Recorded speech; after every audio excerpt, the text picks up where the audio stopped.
Hello, everyone, and welcome to the Let's Watch 2 podcast, a podcast with aspirations of discovering the ultimate double feature. My name is Sam, and on this 10th episode, we've reached the milestone of 10 episodes now on the Let's Watch 2 podcast. I am joined by the one and only Nathan Jones. How are you, my friend? Hey man, I'm doing good.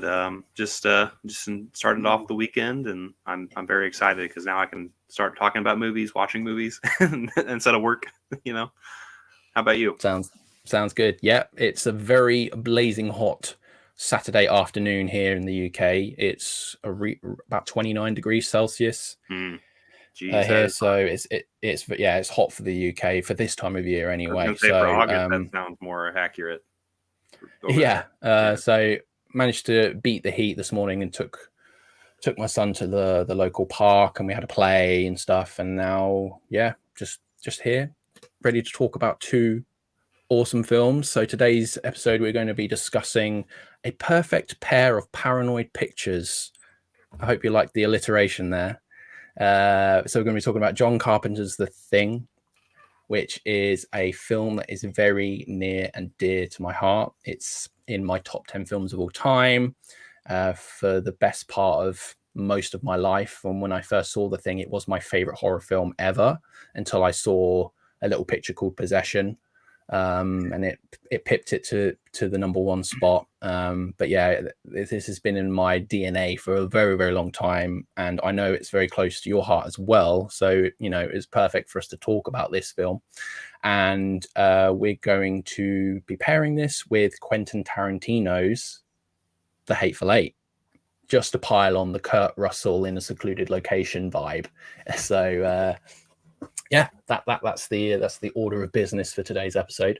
So Nathan, tell me about your relationship with The Thing. Like, when did you first watch it? What did you think? And over through your film journey, like, where is it like fallen in, like what you regard it as in terms of its greatness and things like that? I can't rightly recall when I first saw The Thing. I want to say when I was in my teenage years. I believe I had seen clips from it for quite some time. I think it wasn't until kind of the late teens when I first really watched it. So right out of high school into college. So at least that's the American way to say it. But anyway, So when I first watched it, I took to it, and I liked it quite a bit. And then over the years, as I progressed through my my film acquisitions and then watches and whatnot, I think it's easily become my favorite horror film. It's one that has just stuck with me over and over again. I pretty much watch it a couple times every year, actually.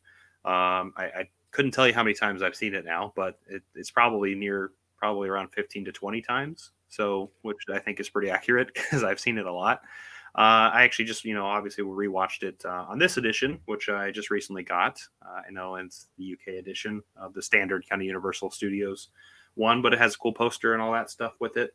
But yeah, I have this film like on like 5 different discs. I have an Arrow Video, the Universal, 2 Universals of the English or the American and this one right here, and then I have another thing. Shout Factory.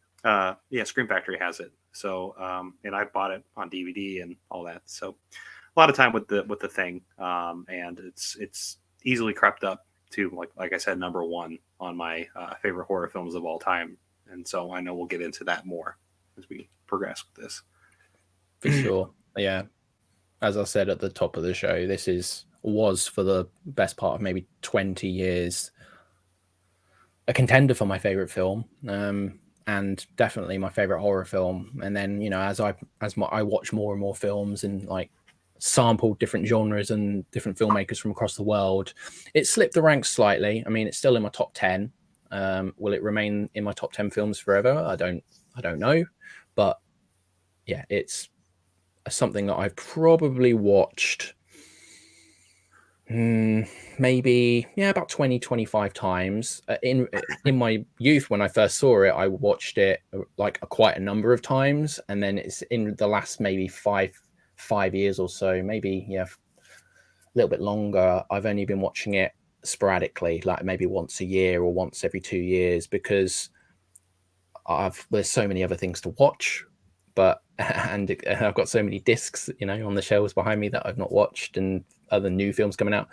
And also, for things that are favorites, I like to make an occasion out of watching them a bit more these days. So I don't like to just throw something on in the background. I've never been that sort of film watcher. I know there's a lot of people who can just throw a film on and then like do things while they're watching if it's something they've seen a bunch of times, but I don't have the ability to be able to multitask in that way, especially if it's something that I really enjoy. So yeah, The Thing is something that I've only been putting on occasionally these days. So some discussion points about The Thing. It's based on the 1938 novella Who Goes There by John W. Campbell Jr. and is a remake of the 1951 film the Thing from Another World. And I say remake because although both of the films use the source material, they use them very differently. The films are quite different from one another. I would say that The Thing, the 1982 film by John Carpenter, is more of a reinterpretation of the source material than it is a remake of the 1951 classic. Have you seen the Thing from Another World? Yeah, absolutely. Excuse me. It's the Howard Hawks film, which is wonderful. I adore it. Actually, I think it's a great film to come out during the time period that it did, because obviously there was a lot of Cold War paranoia, and science fiction films like that in the 50s are like huge, because like I feel like that was the decade for science fiction. Sure. And but yeah, no, I really enjoy it. I've never read the novella, but Me neither. I've always wanted to. I've always had it on lists, like shopping cart lists and whatnot. But yeah, I do. There's a lot of differences between the two films, but I like it quite a bit, and I have to be in completely different modes and mindsets when I put it on. But no, I think the Howard Hawks film, there's a lot of suspense and action. There's a little bit more of that, maybe. In a way, like when I say that, I mean like it's a lot more dialogue driven, of course, because films were a lot more like that at the time. So, but yeah, no, I really enjoy it quite a bit. In fact, I know several people who preferred that version to Yeah. the other versions, which is totally fair, and I can see that that's a very valid point. So, although this one's perfect from '82. Oh, it is. So, I actually, think. I didn't mention, but yeah, it's my number 7 film on my top 10. So, but yeah, favorite horror film. That's what I wanted to pull up. That's why I was on my phone earlier. Uh, yeah. It's so strange because the film is obviously now regarded as a classic, as one of the greatest horror films ever made, like widely considered. It's like it's not just a few people have this opinion. As a lot of people really really like this film, but they didn't always, especially critics. Who listens to critics anyway, but they've seriously done a 180. Like the film was absolutely panned when it came out, and like really knocked Carpenter for 6 with because the film took a lot of effort to make. I'm sure we'll get in, especially with like the special effects stuff. I want to talk about that as a huge selling point for the film for a lot of people who are into horror. But yeah, it was just absolutely crucified by in reviews and stuff, but saying it like the effects were just over the top and excessive and just grotesque. That was the point of them, that they achieved what they were supposed to do, if that's the reaction you're getting from that. But that sort of reaction was given as a negative. And yeah, it's just like it found its place on like home media, like VHS tapes and things like that, and just garnered a cult, following. And I think it's broken out of that cult following because of how big the film is and how popular it is. I mean, it still has a cult of people who absolutely adore it, but I don't think it's quite what it was as a cult when it was, in the 80s with the VHS tapes and things like that. Yeah, what things about this film like really stand out to you, or why do you love it so much? Like some of the specific things about it?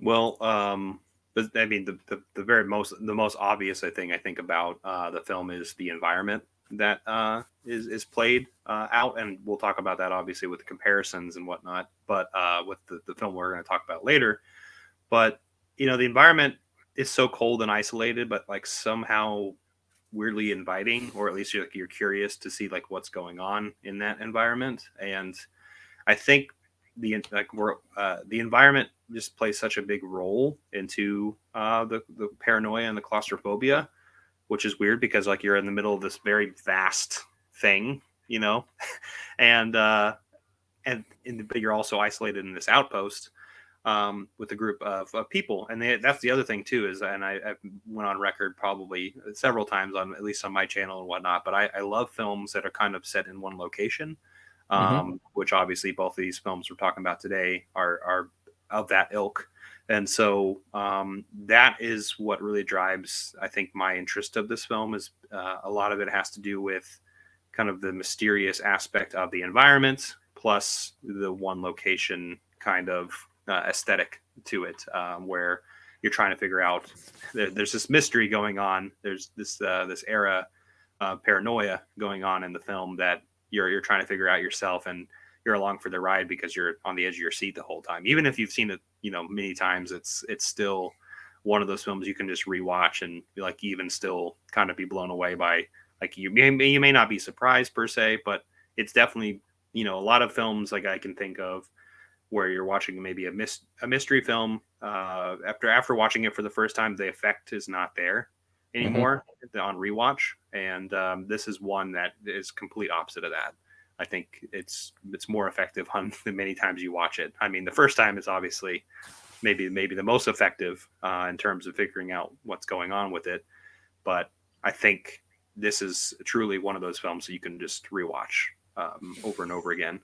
So, for sure. I mean, a lot of the rewatchability comes from the ambiguity of the ending, and not knowing whether certain characters are infected by the thing or not. But also, when you're watching it through again on multiple viewings, you're trying to pick up on which characters have been infected at what time and when, and if they are infected and things like that. And there's a lot of theories going around from fans of this, like, have you heard of the eye gleam theory?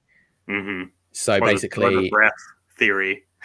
Yeah, that's right, exactly. So there's the theory that the light, the gleam in the eyes from light, you have that little white dot that you can see on people's eyes, and there's certain shots where that is purposefully been is missing from the thing because of the way the camera is positioned and the lighting has been done in the scene. It's like missing, so it's almost like potentially communicating to you that this person is potentially infected. It's all a theory. Nothing has ever been confirmed about this sort of stuff, but that's where the rewatchability for me comes in. One, the set pieces with the special effects, the practical effects are just absolutely jaw-dropping. I mean, I don't want to say that like other special effects pale in comparison, but I can't think of a film, especially from the period, where anything surpasses this film.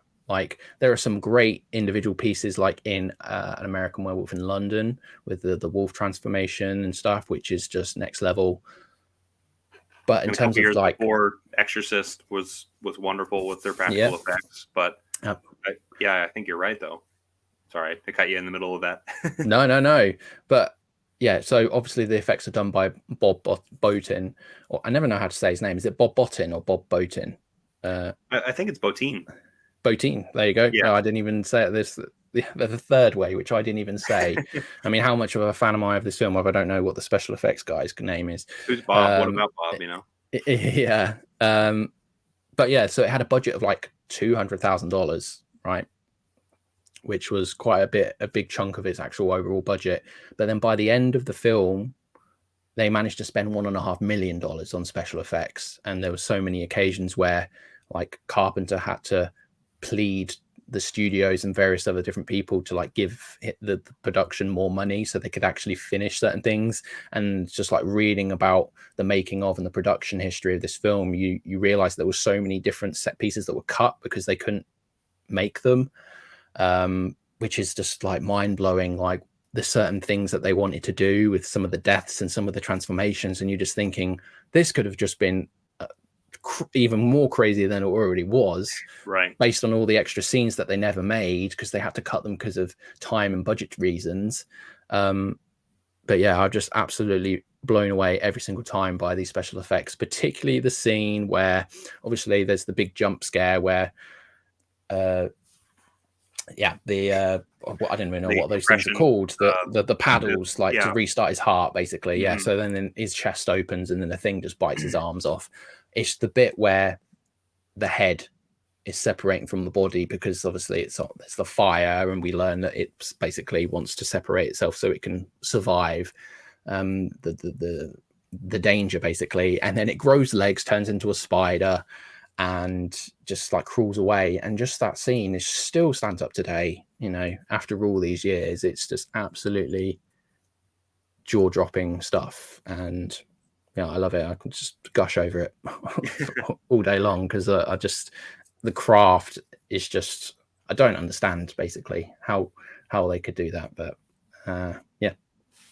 no, I mean, to add to that, I mean, obviously I know, like, if everyone who's watched this film, like, I've seen a bit like behind the scenes features where like how they did that particular scene in particular, like having somebody underneath the table and like having like this this chest that was artificially made, and how it opened up, and just the strings that they pulled, and like all the like almost like claymation-esque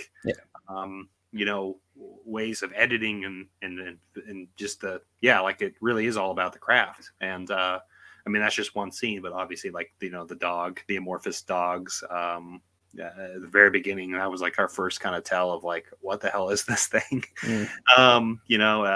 There's just a lot of really like jaw-dropping moments where I know you mentioned the spider head, but like I know they all like turn their head when they just like started hearing it, and that's literally like that's a perfect image.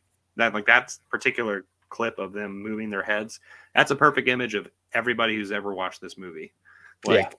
And like it's just like it solidifies exactly what you're supposed to be like thinking in your head. You're like, what in God's name is this thing? what are we dealing with, and how are we going to survive this thing that is unkillable, it seems. And I think that from the practical standpoint, the environment, and the acting too, like that's the other thing too, is like this has a huge cast of characters, and I think that makes it so enthralling too, is because of the mystery aspect of the characters' motivations, how they interact with each other, some of them how they hate each other. I mean, Wilford Brimley, is somebody who's like kind of the steadfast leader who just loses his mind kind of very early on because he figures out what's going on pretty quickly.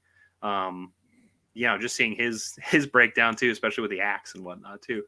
So it's just it's I don't know, like we can gush about this a lot. I'm sure there's a lot of other ways to talk about it. So there's going back to like the environment, what I love, you said it's set in one location. I just love the attention to detail in like the set design of the outpost. Just like the recreation room is like it's designed to be like a home away from home, because it's like almost like, I mean, I've not been in too many bars in the US, but it just speaks to me in all the different bars I've seen on films from like American cinema, like that macho bar vibe. So it's got the pool table, it's got like the guys playing poker, it's got like a jukebox, it's got a pinball machine, and then it's like on the one side of the wall there's just like models and like naked women plastered all along the walls in there, because it's just men. I mean, there's not a single woman in this film, which is interesting in itself. And the only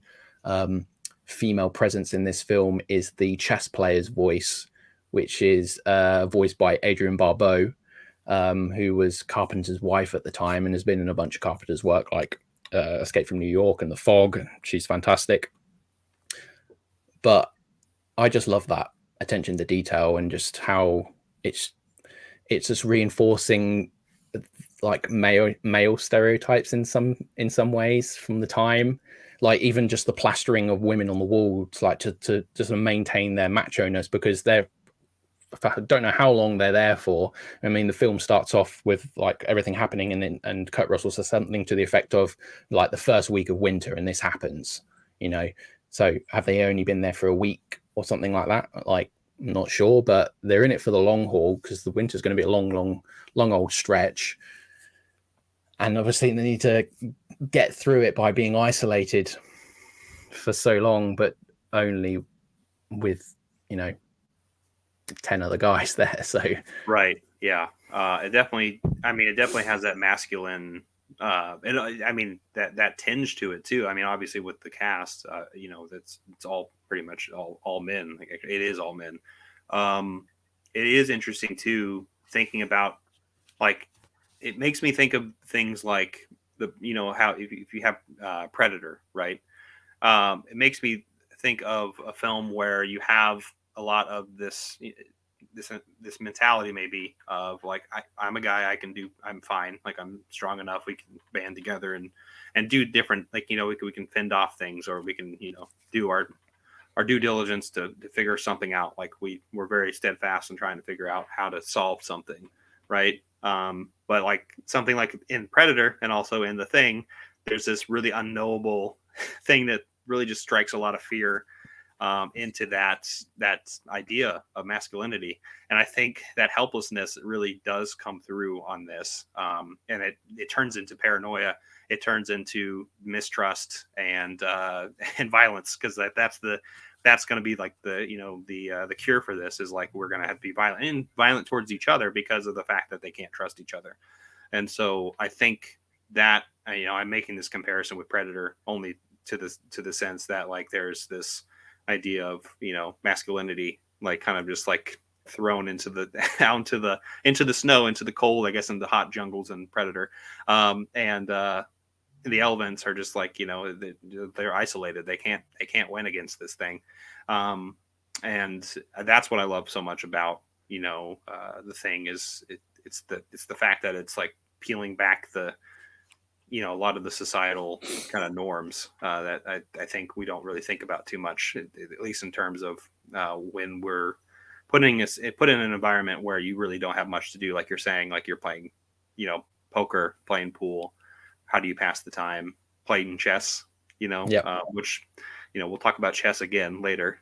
So, you know, it's interesting. I think, I don't know if you picked up on that, that too, but that's something that I've noticed as I've watched it over the years. So, yeah, most definitely. I mean, other themes that spring to mind, some of them are direct and some of them are maybe not so direct. Obviously, the original, like, the film came out during like the Red Scare, you know, obviously the fear that communism was going to infiltrate America, and like all the, you know, campaigns to out anyone who was like a really far left socialist and things like that, or an outright communist, and, you know, anything that would potentially upend, you know, capitalist way of life in America. But I do think that is still translatable to what's going on in the 1982 film to some degree, although it wouldn't be the Red Scare. There's obviously people like call it like McCarthyism and things like that, and just basically anything that's fear of other, you know, anything that was anything, obviously, which is what The Thing is, but it's just, yeah, that whole paranoia, don't trust your neighbor, don't trust anybody, you're out for number one, out for yourself, sort of thing, and that mentality. But then also to speak on what I think is the best scene in the film, and one of my favorite scenes in film history is the blood scene, you know, where they're all sort of tied up in the recreation room, and McCready, you know, played by Kurt Russell. I don't even think we've mentioned Kurt Russell yet, but yeah. He's in the movie, an incredible role. Very masculine, like huge thick beard and like long hair, but like sort of like that's more like 70s vibe to me. But I think obviously it's a necessity of being in such a cold environment. But I'm going to pause where I was going now and just talk about McCready for a second, because like his backstory is something that I've always been fascinated with, because we don't know much or anything about him. He's a helicopter pilot, so we don't know where he's learned that, whether he was in the military or, you know, what we know about that. I feel like he has some sort of military or some sort of experience in that way, but just because of the nature that he's a helicopter pilot, not necessarily though. But like, was he maybe someone who served in Vietnam? Or because there's something about him, like him being drunk all the time, like what's going on in his mind? Why is he like numbing himself all the time? Why is he chosen to like isolate himself off from, you know, normal civilization to basically just operate a helicopter once in a while? Like there's something obviously happened in this guy's past that makes him want to separate himself off from, you know, the rest of the world. And I just don't know if you have any thoughts on that, because we don't know. And I've always been fascinated in the backstory of McCready, because he's an amazing character. But I like not knowing specifics, because I like to make things up by myself. But it's nice to converse with someone who may have other thoughts on what they think about McCready and his past, and why he's that chosen to be at this station, because he's not a scientist. All the rest of them are there for research. They're all there for their passion of, you know, finding like knowledge. Basically, they're all there to like learn things, but he's there to just get drunk and occasionally fly a helicopter. So, you know, it's like, what's the purpose there? So, you know, I agree. I think there is some kind of background with him in terms of either, you know, maybe was in Vietnam or is escaping some kind of trauma in his past. But it is interesting to think in terms of like how he's our lead, how he takes pretty much the main, like, hey, we're gonna figure this out.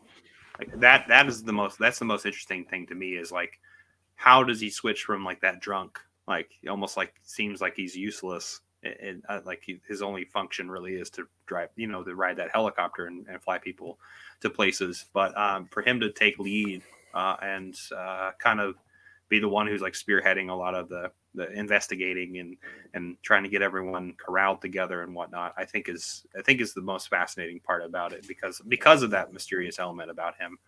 We don't really know what he has done in the past. So I think that's what I find interesting the most, is the fact that he like was the one who's like, hey, actually, you know what, you're good, you know, you weren't with the dog, so like get over here, like you've been with me the whole time, like, you know, he's the one who's like kind of directing everything. And so I think that's really interesting, and, you know, it leads all the way up to where we get to the end of the film as well. So, which is interesting as well. And there's a lot of theories, like you said.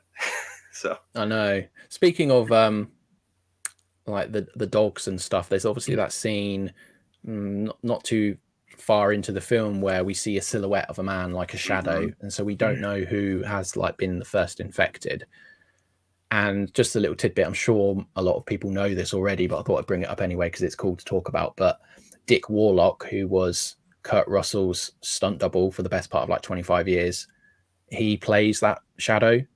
And it was because the rest of the crew generally had like an identifiable like silhouette. So everyone would know who it was. So they basically got Dick Warlock to come in and sit there and be the shadow on the wall when the dog walks into the room, and then it fades to black. Fantastic little scene. But so, and Dick Warlock also famously was Michael Myers in Halloween 2, which is the poster behind me, and it's like one of my favorite slash films. And so I just like pointing out little things like that, because some people may not realize. And I thought, you know what, Michael Myers was in The Thing, so he was that. There was another monster there, but we didn't know. I think it's interesting too, because I've heard a lot of McCready like is The Thing the entire time, just kind of playing with everybody, trying to miss. I've heard that theory. Okay, then that doesn't pan out, because of, did he switch the blood then? Because obviously that's the thing where people, because he's the one doing it himself, right? Yeah, And that's so, true. But then how? Because obviously he would have put his blood in the thing and in the little petri dish. but he might But not have then been his blood. okay, that's fair. But then we don't see that. Obviously, it's not Yeah, like a it's not like he's something off drawing the blood screen. and we're seeing him Yeah. Okay. do Okay, stuff. that's fair. Because it's something we don't actually physically see him doing. Yeah, There's a potential that it isn't his. Yeah, but then there's so many scenes don't make sense if he is like. Yeah, that's a confusing one. Not sure. I don't but buy into that. well, yeah, that's totally fair. And that's the thing is like, I think, this is, I genuinely hate conspiracy theories, like, unless it's X-Files related or things like this. And so this is where like I can come and have like a fun time with things, Yeah. and thinking like that. And, I know you mentioned the gleam in the eyes, but I think the breath thing too, with the, like, you can see breath. And anytime that the thing like popped on the screen, like it also like it had like a lack of breath, and Hmm. like you could, or vice versa. Some people think the thing has, like you can see the cold breath from them, and so it's interesting how like you can piece all these things together. And I think that's like you said, that's what makes it so rewatchable. Is like you're just like trying to pick up on things, and there's no right answer because there's never going to be an answer to the whole thing, and that's what I love about it. So, Let's talk about the score for a second. Ennio The Morricone. maestro Ennio Morricone. I mean, it's unusual for like Carpenter to not score his own films, especially this early in his career.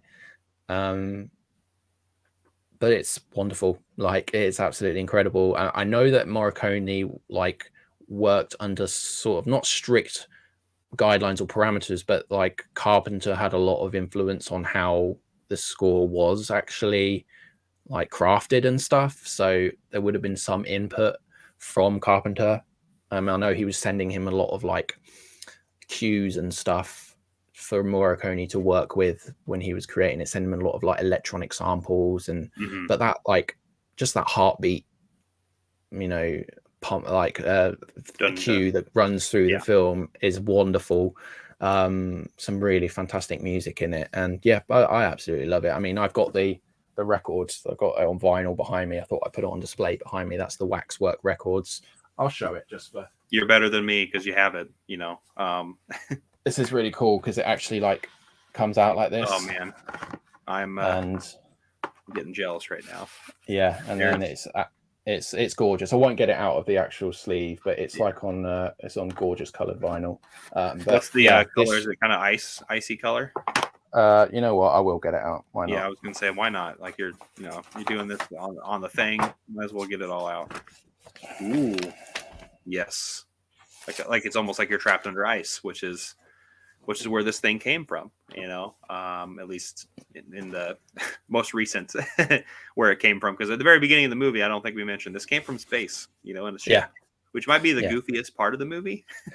It's the bit of the film that hasn't aged the best because Yeah, it's like special it's I don't effects even are yeah the not special great. effects are quite dated now. Mhm. And but thankfully it's only like a 10-second snippet of the film where we just Right. see at an unknown time. It would have been hundreds of thousands of years ago, or however long the thing has been in the ice for.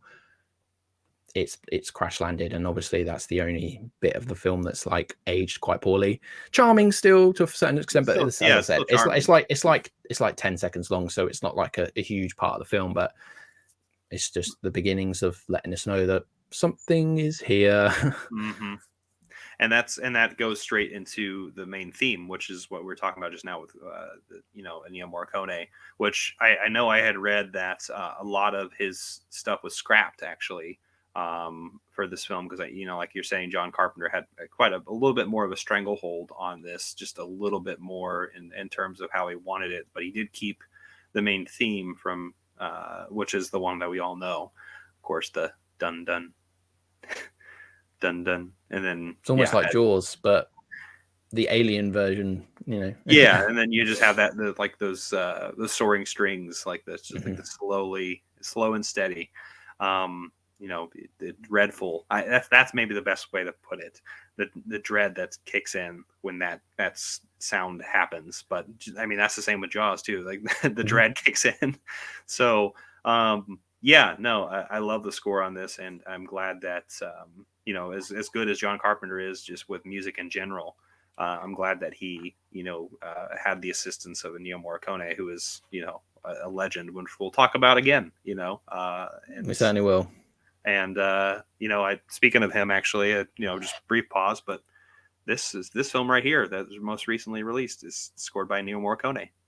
So he's done so many movies. It's very, very prolific. A lot of his films, a lot of the films that like he scored, he wrote the music, but he didn't like arrange the music like for the actual recording. He would just sort of like written down how it was supposed to be played, and then someone else would have been hired to like come in and actually get the orchestra to do everything, because I don't know how, he wouldn't have never have had time to do everything, all the films that he made. Like he was so prolific that he could not have done everything, but he definitely wrote the stuff. It's just he got someone else to arrange the music for him in like the studio and things like that. So yeah, absolutely incredible man and part of cinema history. I think that's one of the reasons why Carpenter wanted Morricone to do the music, is because he wanted more of a European sensibility to the film. Like Carpenter is huge, was like his huge in westerns. Like I think and that's the other probably thing. his favorite. Western. That's what I was thinking. He's very much like a Western guy, like huge into the classic westerns, and I'm sure he would have loved Italian westerns as well, which obviously Morricone would have scored the vast majority of at least the good ones, and probably some bad ones as well, I'm sure.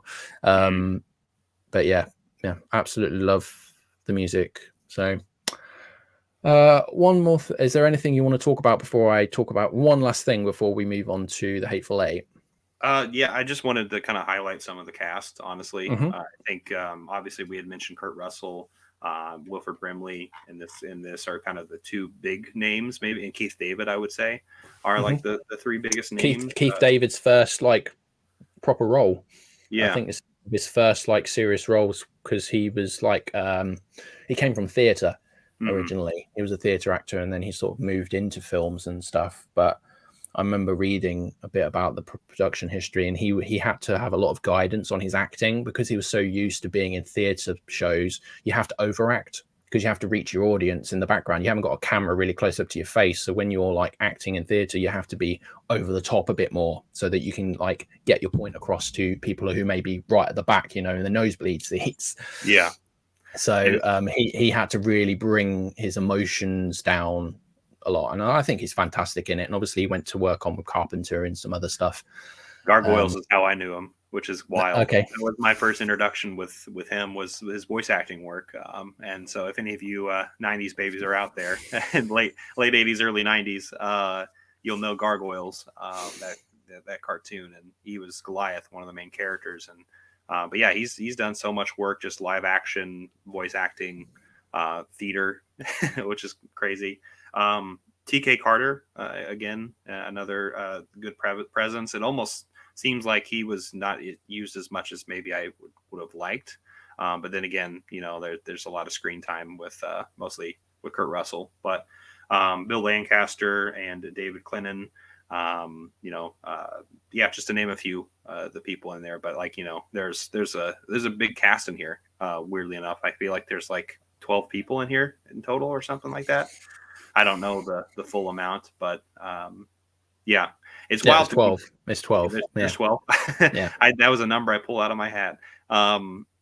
It is interesting to, like, when you get to the blood test, when they do the pan of all the people, I'm like, those people are still there. That's what I'm thinking in my head. I'm like, there's that many people there. Like, I think like there's like still like 9 or 10 of them. So, yeah, it's a great cast. Even if you don't know a lot of those names, like there's a few of them that didn't really go on to do much afterwards. I'm really the guy who plays Palmer. No, maybe. I'm really. It's because it's one of the lesser used characters. Maybe Fuchs.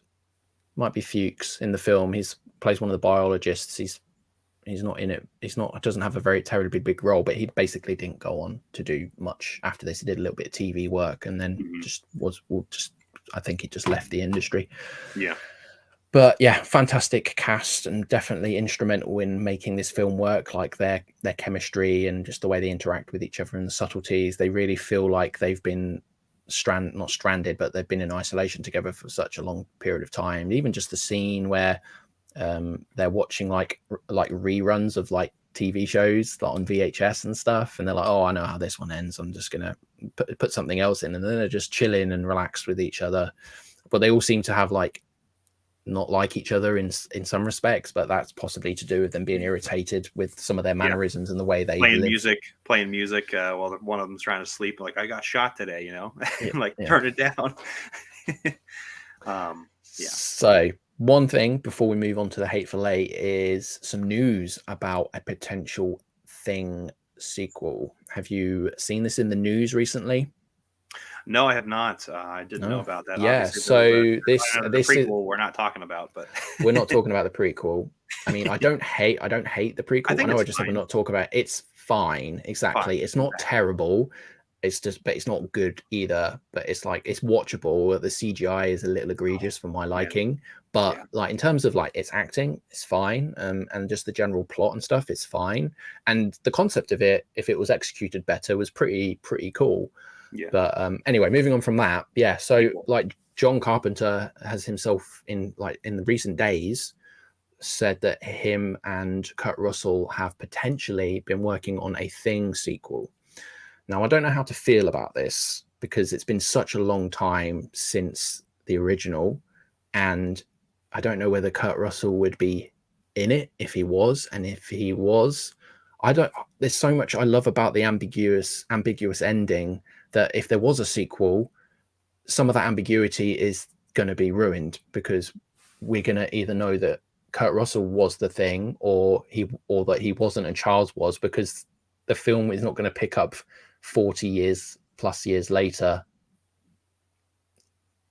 and we not know what happened in that situation. I just don't think so. There's so many speculations about whether this is a real thing or not, pardon the pun, about whether, because there's so many like rumors, especially in like horror communities and the horror fandom, about like sequels to films, beloved films, and just spin-offs and theories about things that could be coming. But this is legit news that Carpenter has actually spoken about this, so it's got a lot of people interested in what could potentially be the storyline for this film, where it picks up. Like, just thought it was interesting to bring up because of the occasion of us talking about this and this being like in very recent news. So yeah, I don't know what your thoughts are on a potential Thing sequel, but I think I'm similar to you in the sense that I'm a little bit hesitant on it. I kind of like the ambiguity of how things ended, and then also if Kurt Russell has anything to do with it, I hope he's just producing it, maybe, or being a part of it in some manner that's not in front of the screen, even though that's kind of what we want for Kurt Russell, because obviously that's what he's known for, is being such a presence in all the films he's in. But yeah, I mean, if they're working together, I kind of hope from my end, it's more of a producer side of thing, or like a writer, where there's more collaboration through that. And it's like almost like Blade Runner 2049, where it's like, besides Harrison Ford, because there is a connection there, it's almost like its own thing. It's completely, it has connective tissue, but it's like very separated. And I think that's the way I would want it if it existed. Yeah, I think Blumhouse are connected because obviously they've recently done the new Halloween trilogy. So there's a lot of, people think it's going to, they think it's going to be like a reboot of sorts of the Thing, which would make more sense than it being a proper sequel. But again, I'm not sure how I feel about that either. So yeah. So anyway, whatever. Even if they make something good or great, or if they make something absolutely terrible and it shouldn't exist, the original is always going to be there for us. So it doesn't matter. You can ignore the prequel. You can and you can live with your life, even though that's So yeah. Okay, should we talk about the Hateful Eight? 2015. 2015. Yeah. What is your history with this film? When did you see it? Yeah, so if anyone remembers, because this was not that long ago, 2015. It's weird to me; it's almost 10 years now. But if anyone remembers the marketing of this film, at least in the States, I know that there was a roadside kind of aspect to it where they shot this in 70. They were showcasing it in 70 millimeter, and so they were picking select theaters. Unfortunately, I was not around any of that myself, where I'm located, but I did watch this in the movie theaters, and I loved it from like from day one. I mean, I had been exposed to Tarantino with Kill Bill, was kind of my first introduction to his films, and obviously since then I had watched, rewatch. I went back and watched Reservoir Dogs and Pulp Fiction. I skipped Jackie Brown until latter years, which was a mistake because it's so good. And then, I had watched Inglourious Bastards and Django and all that. So I was really excited for when this one was announced. I think it's because it when I was seeing the trailer for it, I remember thinking like, okay, this reminds me of something else, which is what we talked about earlier. And it was getting me excited. So I watched it in theaters. I loved it. I picked it up on home media. I've had this disc. This is probably like from 2016 or something. It's fairly old. Yeah, 2016. It's got this nice paper and gloss to it, and actually has this opening Nice. thing to it. So it's a nice slipcase. I actually quite enjoy it. So yeah, I've had this disc for a bit. But it's slowly become my favorite Tarantino film, which is a wild take because I think a lot of people think of other films for that particular spot for them. But I think it's because of all the things we talked about with The Thing. A lot of those similar qualities to it really stick with me. The isolation, the paranoia, the dialogue too. Especially in Tarantino dialogues, the most important thing almost. So yeah, I think that's why I love it so much. And the older I get, I mean, I become more and more like a dad. So I like Westerns, and I like these kind of older tales of a time, almost like this romanticism of machismo, right? And which we talked about obviously with masculinity as well. With The Thing, there's this weird element to it. Like obviously I can critique it. Like I don't live in this world. I don't love like this is what I want. It's not that. Yeah. It's like I'm fascinated by it. You know what I Yeah. mean? So yeah, The Hateful Eight. It's slowly become my favorite Tarantino film. But what about you? What's your exposure to it? Yeah, I saw it. No, I saw it in theaters when it was released. I went with a friend. They didn't like the film at all, to the point of they took a toilet break at some point during the film, and they didn't return for like 30 minutes, 40 minutes, and I was like concerned for them. And then they came back and they basically were like, yeah, I was just sat on my phone. I'm not enjoying this. I was like, oh, sorry. So that sour a little bit of how your first time experience, like first watch. Yeah. So, and then I was loving it. Like I was really, really, really, really enjoying everything. And I hadn't seen it since it came out in theaters. So we're talking 8 years ago now. Yeah. I don't think we had the road show at all. I think they're all in American theaters, I think it so was there all in was the no. States. Yeah. Yeah, so we didn't have any option for that sort of experience, but it still looked fantastic on the big screen. As you said, it was shot on 65 millimeter 65, but it was projected ultra, in 70. blown up to 70. Yeah. And I think at the time it was the 11th, only the 11th Ambition. film to be filmed in such a way. And then there's only been one film since this has come out that has been shot in the same way, which is Christopher Robin. Is it? That's right. Yeah. Yeah. So, which is interesting, and only parts of that film are filmed that way. It's not the whole production. There's just select scenes that are filmed that way. But yeah, so one of the most famous film that's probably, well, this may be the most famous now, but like classic film is Ben-Hur was Right. filmed. Mm-hmm. using these like huge Panavision. Panavision things that just were able to capture so much on the screen. Absolutely wonderful. Shot by Robert Richardson, who worked with Tarantino on everything since Kill Bill Volume 1. So he's basically been the DOP on everything that Tarantino's done since then. And all the horror hounds out there who like to know little tidbits about horror film history, Robert Richardson was the second unit cinematographer on Wes Craven's Nightmare on Elm Street. So he started out his career, doing the genre films. So, nice little tidbit there to see where he's like. I mean, Nightmare on Elm Street is an incredible film. I absolutely love the first one, sequels to a lesser extent, but yeah, it's cool to see like where some of these like influences celebrated cinematographers start their careers out, and like to be second unit cinematographer on A Nightmare on Elm Street is not a bad place to start your career. So yeah, absolutely amazing.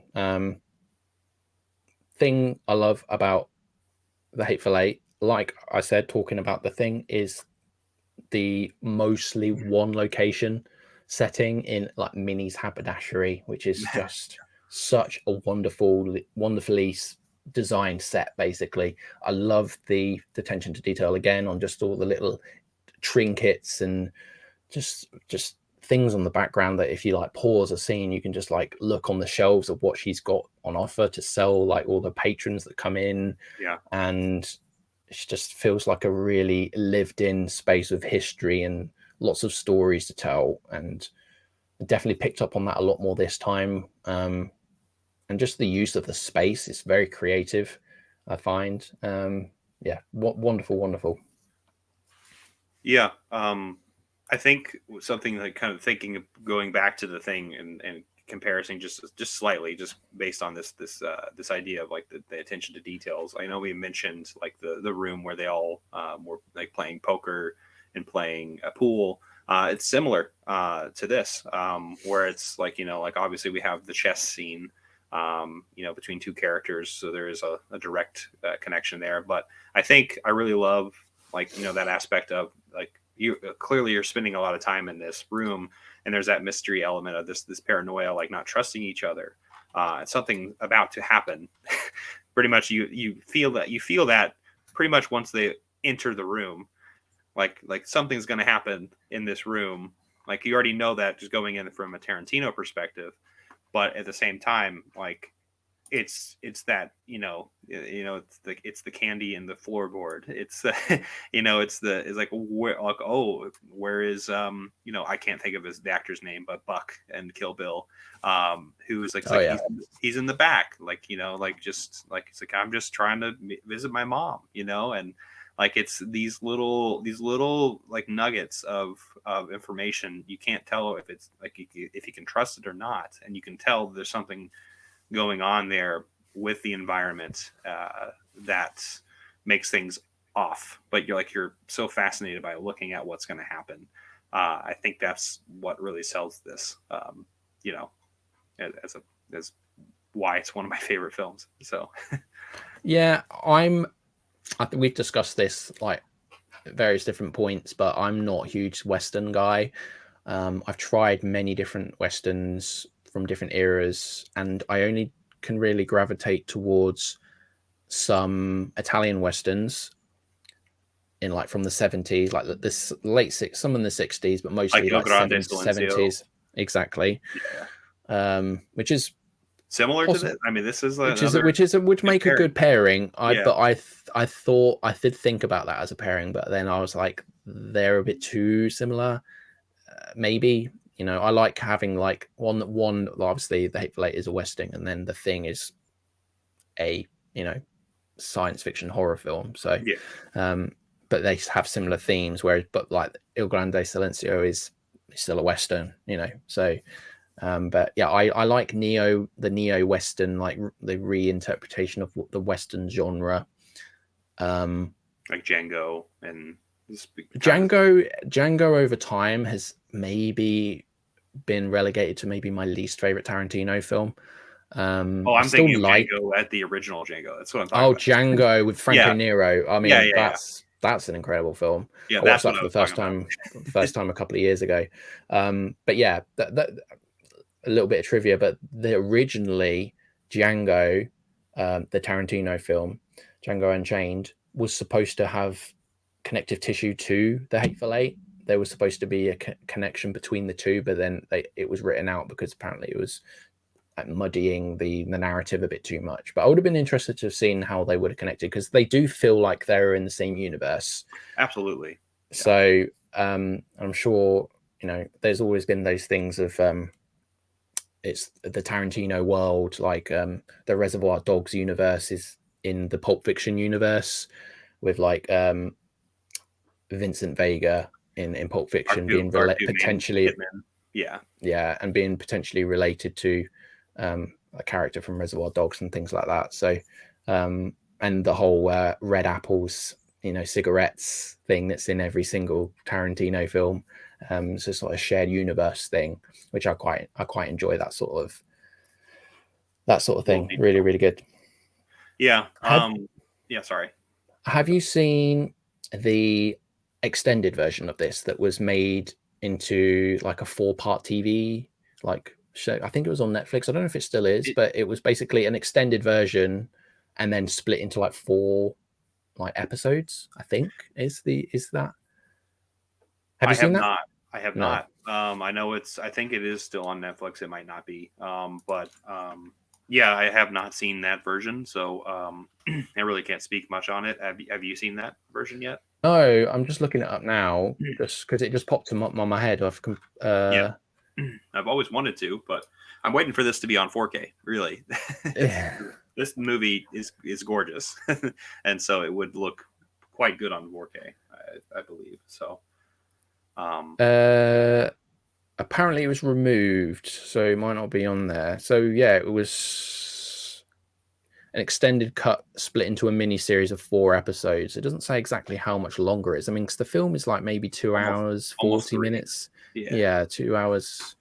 So it's quite a long sitting. I admittedly sat and watched it in two sittings. Yeah, 168. Oh yeah, then 168. Yeah, so it's just 2 hours 48 minutes. So, but yeah, the Netflix miniseries is 210 minutes long. So that's quite a bit.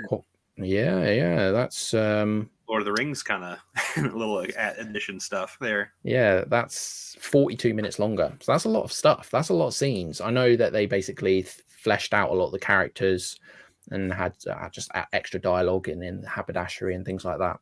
So I do need to watch that at some point, but I don't even know if it's available on Netflix in my country. Yeah, I need to look into that one. So no, it's not on physical media. I know that there are some dodgy bootleg companies that I've seen advertising and selling the extended version on, like, you know, non-legit sources, but yeah, you can't legally get that on disc. So things that I like about this film, as I've already mentioned, the environment and the one set location. The performances are exquisite. I would say that the performances are better in this than they are in The Thing. Oh, yeah. I mean Tarantino and there's nothing. Yeah, there's nothing wrong with the performances in The Thing. They serve exactly what The Thing is perfectly, but the Hateful Eight is very much a character dialogue driven, you know, chamber piece of sorts. It's very well acted, particularly Samuel Jackson is really, really good in it. I think, is it Walter Goggins is his name? Walton Goggins. He's so good. What a strong name, I should say. Walton Goggins. I mean, don't forget that name. He's so good as the sheriff. I mean, it turns out that he is the sheriff, but he's just seems so incompetent and like he shouldn't be a sheriff. But he's a character you sort of like find, at least I did find, annoying at the beginning, not in a good way. Like, he was written to be an annoying character. I don't like it when people say, "Oh, he's kind of a." But he comes around, like, you come around to him, especially as the film ends and stuff, and we have that triumphant finish of watching Jennifer Jason Leigh's Daisy Domergue hang quite excruciatingly, as they're all just like, they just sat back on the bed, just like looking at her as the life fades from her. Very morbidly funny, this film. There's a lot of violence and stuff, but like even the scene where Kurt Russell and Obi, the stagecoach driver, they've been poisoned from in the coffee pot, and they drink it, and it takes a while for the poison to take effect, and it's like over the top projectile vomiting blood everywhere. And it's hilarious. Like I absolutely got a hoot out of that. And then he starts beating up Jennifer Jason Leigh, and he's like, "This is your fault." it takes away. It's like, yes, Tarantino's films are violent. He's always had a violent streak in his films, but the over the topness of it like takes away from like any violent realism. Do you know what I mean? Especially the things like Django Unchained, like the gunfight scenes. A lot of people, Kill Bill as well, like because of the ludicrousness and the overtopness of the violence, it's still extremely entertaining and shocking in places, but like because it's not realistic, it's palatable. It's like it's not like repulsive. It is, and I know he has a lot of detractors who like say he's like way too violent and sadistic with like the things that he puts in his films, but they're just so playful and over the top. As I said, I keep saying over the top, but that's the only way I can describe it, really. It's just, you can't take it seriously, like, because it's just funny. It's like, I think it's played for comedy, and it's like, whoa, it looks like Kurt Russell's character is spewing up his guts right now, but it's oddly funny, especially when he's just like beating up Daisy Domergue, and you're just like, what? Oh my god, this guy's gonna die, but he's like, yeah, I need to beat the crap out of this woman right now, because he's the one who did this to me. Yeah. Which he did kind of in a way. And I also think like, thinking of the scene between Samuel Jackson and Bruce Dern, where pretty much he just pretty much unlays the Confederate general, who is Bruce Dern's character, and he's like, yeah, I met your son. And that whole scene, that whole sequence is just is hilarious, but also so horrifying. Oh yeah.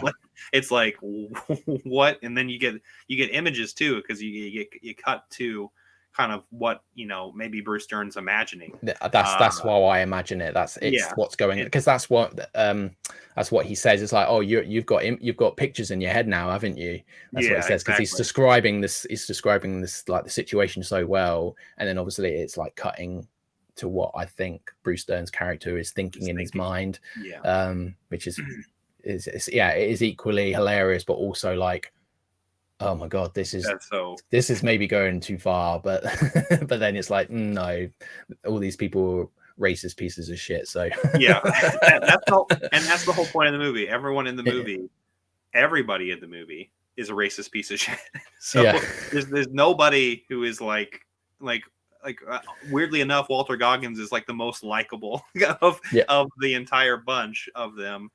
Just like this, I mean, it's the title. The title really nailed it on that, because everybody in that movie is like despicable, and you learn to hate them. So, but you also learn to like weirdly sympathize for them because of this this balance between comedy, horror, and suspense, and I don't know, just the way they interact with each other too, in this kind of lawless spot, which is another thing too. I know we're not talking about comparisons yet, but like Ennio Morricone, comes in the very beginning of this film that really just kicks it off. I think that's what the score. I mean, even if you're not the biggest fan of this film, or like in terms of like other Tarantino films, I think this has to be one of the best scores that Tarantino's ever had. There's no, you can't argue that. Like in my opinion, don't think so. No, definitely, because Tarantino's always been more of a needle drop guy. Like just putting in very well curated songs into his films. But like in terms of like the music, it's not always been the strong point for his films, like the original score music. But yeah, this is definitely way and above the best score in a Tarantino film, and one of Morricone's best, maybe after The Good, the Bad, and the Ugly. This is probably his best score, at least to my like immediate knowledge. I'd have to like do a dive on everything that he's done, but it's just so memorable and so it's very playful. Again, like the score is very playful with the mood and the setting, and yeah, and he won the Oscar for it. You know, Yeah. I don't know how much of that was to do with like just giving the man some recognition, like as he was so old, and it's sort of more of like a honorary Oscar, just like an achievement award for his life's work. But I don't think so. I think he like honestly deserved to win for this film because it's so good, especially so late into his career. I mean, a lot of the greats still make great music, like John Williams and stuff, make great music or late into their careers. Yeah, I was gonna say like even like David Bowie in his last film, his last album, Black Star. Oh yeah, yeah. Like, if there's, it almost seems like there's like a, because obviously, I mean, I know that Ennio Morricone wasn't on his deathbed when he was writing this, but I mean, he was near that. But it almost seems like that there's an element of almost this life's like, you know, a culmination of all these things that they've done in the past, and it feels like they might be weirdly. I'm trying to think of the reflective of kind of what they've done in the past, and they can put that into like some kind of project, and near the end, and they really shine because of they've learned all these different things that they've, you know, as they progress through their years. So that's what it feels like in the Hateful Eight. And I also just like, you know, if connection back to The Thing, obviously we're going to talk about, you know, the several tracks that are actually in both movies, because there's little songs that are in both actually. But a lot of the unused ideas of The Thing from Ennio Morricone were utilized in the Hateful Eight, kind of as like a almost like a skeleton, kind of an outline idea of what this would turn out to be. So it almost feels like it is more Ennio Morricone, like than, you know, when in John Carpenter's movie that was Ennio Morricone, but it was mostly John Carpenter who did most of the, like the structure of the whole thing, whereas the opposite here, I think. So, but anyway. So when I'm just talking about casting now for a second, it was a big surprise to me that Channing Tatum was in this film. His role is really good, but I don't know. I'm a guy, and I have been for the longest time. I like avoid marketing. If I'm interested in a film, I'll go see it. I don't need a trailer or, you know, anything to sell me on that generally. So apart from when I go to the theater, I have to watch trailers because I'm not going to sit there like this, like blocking my eyes out so I don't see the trailers for upcoming films. But for some reason, it escaped me that Channing Tatum was in this. And even when the opening credits come, it says like, and Channing Tatum on the thing. So it's not like he's a secret star of the film. Kind of wish he was. Yeah, I kind of wish he wasn't like billed in the film. Maybe like Matt Damon was in Interstellar. Like no one really knew he was in the film until he appears, and you're like, Matt Damon's in this film, and he plays a really important part. Yeah, but it was real like clever marketing to leave his name out of like the billing and the advertising and the marketing for the film. And he's not like on the main credits at the beginning of the thing, but then Channing Tatum's name is there. I noticed on this viewing, but I didn't notice it when I watched it in the theater for whatever reason. I just didn't catch on that he was in it. So then when we have that scene where Samuel L. Jackson has his genitals blown off, it was a huge surprise. I always felt like there was maybe someone there who wasn't there because of just there was that scene where Sam Jackson's drops like a jelly bean or something on the floor, or a sweet of some description or something, and it looks down and there's like the floorboards, and it sort of like lingers on it for a bit too long, and I'm like, are we supposed to be paying attention to the floor for some reason? And obviously we are, because Channing Tatum's character is under there.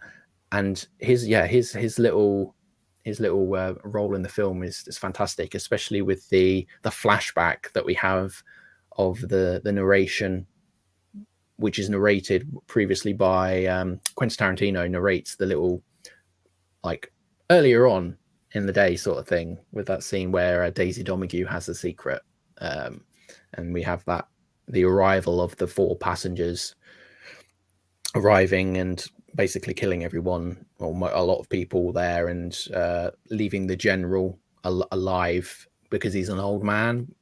Like, Pretty I'm much. not sure. I'm not sure on the logic of that. I I'm think not it's sure. more. I think it's more. I think he's more sympathetic. Okay. And they're like, oh, if you try anything, we'll kill you, but we're going to leave you be for now because you're an old man. And I'm like, if they were that cold-blooded, maybe it's like a code among criminals, you know, that sort of thing, where they're just like, oh, you know, we'll kill everyone, but the old man, we'll leave him be because we're not that ruthless, sort of thing. Right. But yeah, I loved it. It was a huge surprise when I first watched it because I didn't know he was in the film. As I said, I didn't pick up on the marketing or when the credits were rolling at the beginning of the film that he was in it. And I'm kind of glad that I didn't pick up on it because, as I said, it was a big surprise. And I absolutely love that scene. And the fact that he has a very quick dispatch when he's like in the film later on, Sam Jackson just blows his head off. It's like, oh, but he was giving up. And he's like, yeah, it took too long. Yeah, took too long. Sorry, I was still thinking a little bit about the narration. I swear that I thought it was. I was looking up the name Ron Hansen, who had narrated the assassination of Jesse James by the coward Robert Ford. I almost feel like there was a nod to that.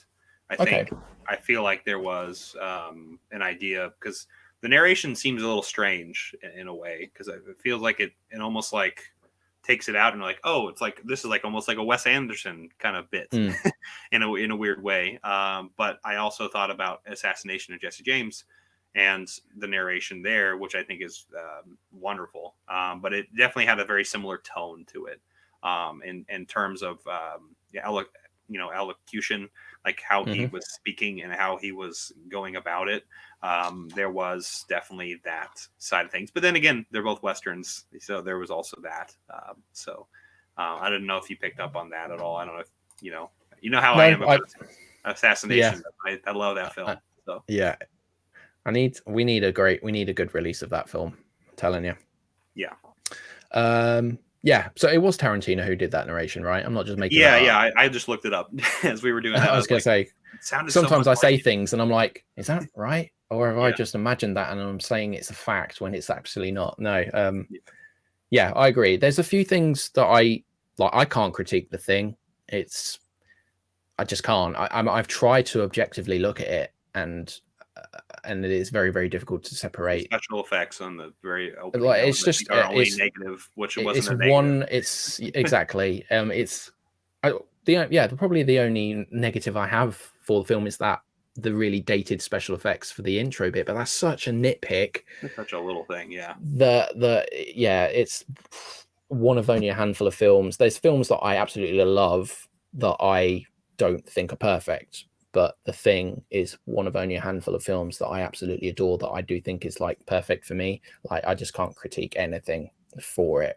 The Hateful Eight, I really, really enjoy now. Like, I still enjoyed it when I watched it like the first time, but on this rewatch, it has really ascended the ranks of my Tarantino sort of appreciation to the fact where I'd probably put it in third place of his whole work. So Pulp Fiction is still my favorite, and then Jackie Brown, and then I'd put The Hateful Eight in third position.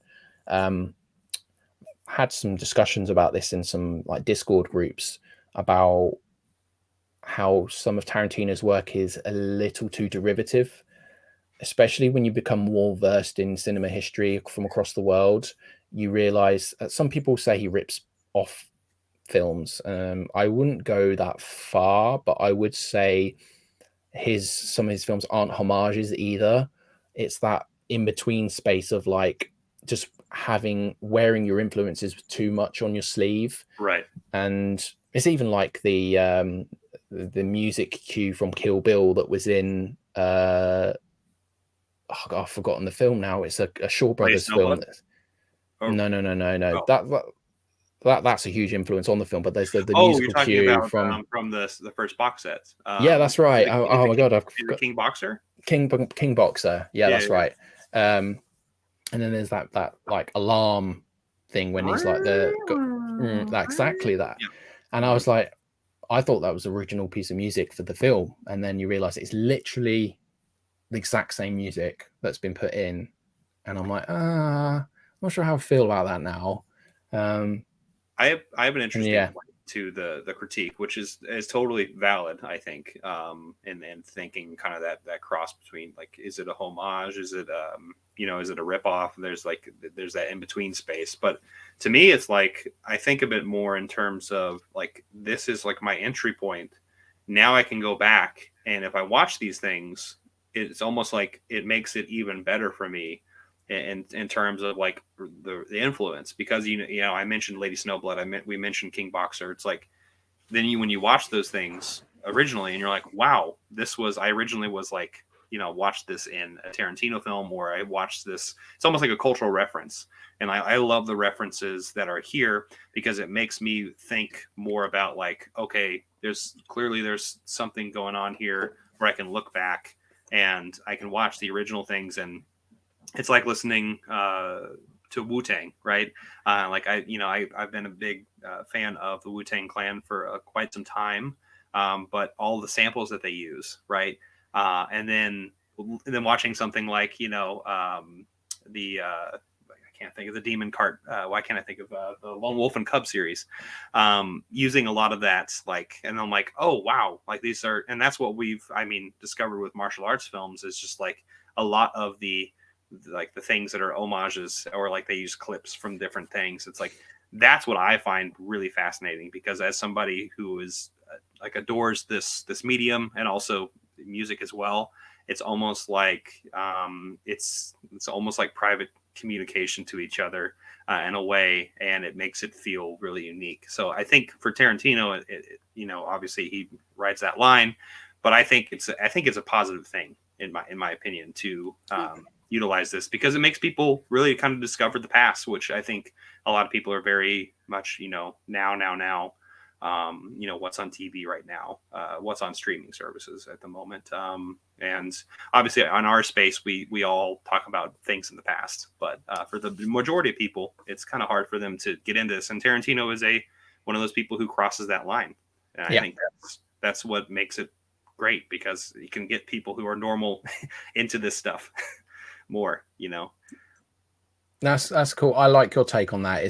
You're almost like equating Tarantino to like a gateway filmmaker, Exactly. like in a positive way. So I like that. I still think that some of his films are derivative, but I'm not saying I don't enjoy them. That's the thing. I really enjoy them. It's the sort of thing that like is a barrier for me to calling like him like a master filmmaker, or like one of the masters. Like I know there are a lot of people out there who think he's like one of the best living directors, and I don't think that's the case. One of the best editors in the world, like in terms of putting things together. And that's cool. He's good at smashing pop culture editor. Yeah, definitely. He's very, very good at what he does. But yeah, don't get me wrong. Yeah. Are there any final things you would like to bring up about the Hateful Eight before we wrap it up? I think also, I know we mentioned pretty much everybody in the Hateful Eight, but like, Tim Roth also in there.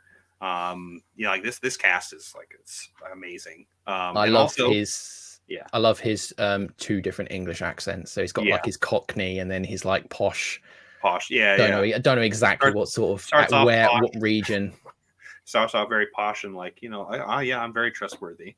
And then when the switches to the Cockney and it's like very aggressive, gritty sound that he gets, which is pretty great. But yeah, no, I love the cast in here quite a bit. And but yeah, I was going to say, did you want to kind of transition into like kind of the comparisons between the two?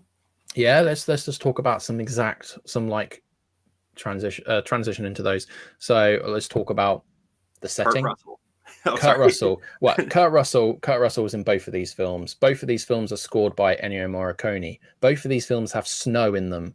Mhm. Both of these films are generally set in one location. Isolated. Dread. What else can we talk Paranoia. about?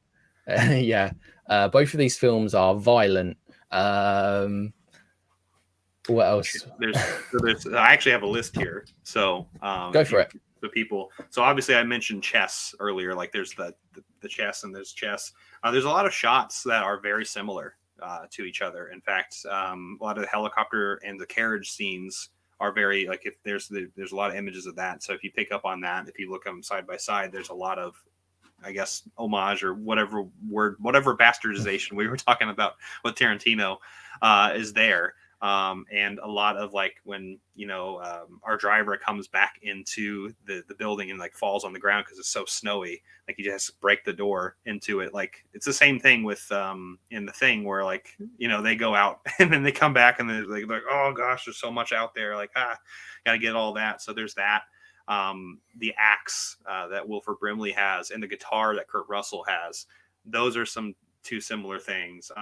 The blood scene with the testing, the coffee scene, and the blood poisoning. There's that combination. The floorboards. There's a lot of floorboard related scenes that we talked about. And also the ending on both. I think both of them, like the two remaining people are just laying there, like just beaten and battered.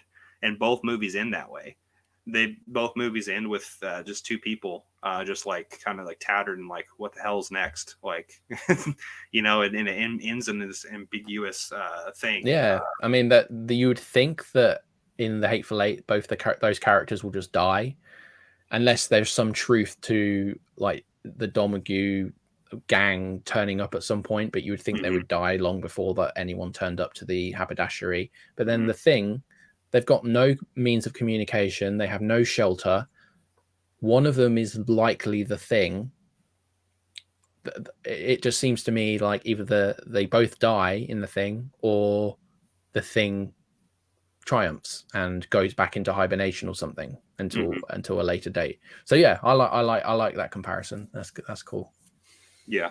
But yeah, and then there's also, I think there's a slight horror element to them both, and I know that at least in the Hateful Eight, I think there was some Giallo influences and some jolly kind of in this. I know we were talking about spaghetti westerns, but I know when I had read when Ennio Morricone and Tarantino had worked together, that's kind of a topic of discussion in terms of like the sensibility to some of the things, like the immense amount of blood and like the playfulness of it as well. Because like obviously Giallo scores are very playful, but also like very sharp, and that it's almost like there's a physical and there's like a musicality kind of combination where it's like you're fusing the visual with the oral, and I think it's really present in almost both movies in a weird way.